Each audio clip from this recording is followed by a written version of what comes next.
Scholar'ga kirishni o'rgataman. Uchun Google'ga qidiruvda Google Scholar deb yozasiz. Telefonda yozsangiz ham mana shu sayt chiqishi kerak va yuqorida sizda akkaunt borligiga ishonch hosil qiling. Google Scholar'ga kirasiz va bu yerda Mo'y profilga o'tib olasiz. Mo'y profilga birinchi ism familiya yozib olinadi. Misol uchun men o'zim ish joyimni yozdim. Bu yerga Toshkent kimyo xalqaro universiteti Samarqand filiali deb yoza olaman va keyin dalil tugmasini bosamiz. Aytmoqchi, Gmail kiritish shart emas. Va bu yerda maqolalarni biriktirish chiqadi.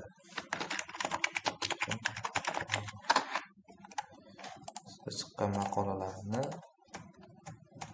biriktirib olishingiz kerak va gatovni bosasiz. Xo'p, mana quyidagi ko'rinishda Google Scholar ochiladi. Xohlasangiz yuqorida ism familiyani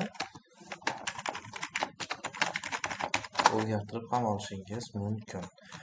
Xo'p, yana qo'shimcha ma'lumotlar biriktirish uchun quyidagi plus tugmasini bosasiz va добавить statini bosib, ism familiyangiz bo'yicha qidiruv berishingiz kifoya.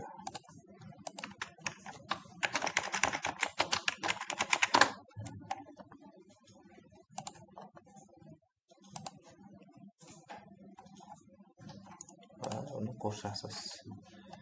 Xo'p, ko'rib turibsiz, maqolalar shu ko'rinishda qo'shiladi.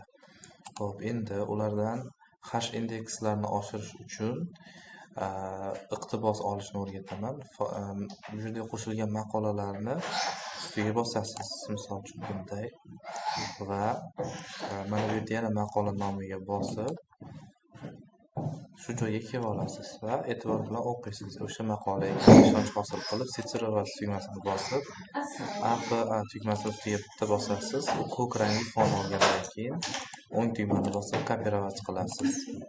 Va buni siz chiqarmoqchi bo'lgan maqolaga foydalanilgan adabiyotlarga qo'shib yuborishingiz kifoya. E'tiboringiz uchun rahmat. Sog' bo'ling.